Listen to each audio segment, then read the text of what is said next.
হুসাইন শহীদ হয়ে গেছে কারবালার ময়দানে, আমি যাইতেছি। আমার হুসাইন ডাক দিছে নানাজি কইয়া, আমি রওজায় থাকতে পারি নাই রে,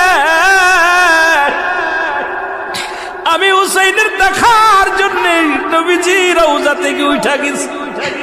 আলেমরা সর। ইবনে আব্বাস বলে আমি স্বপ্নের মধ্যে দেখেছিলাম আমার রাসূল ডাক দে বলে, মক্কা মদিনার মানুষেরা রে আর ঘুমাস না, আর তোরা ঘরের মধ্যে থাকিস না।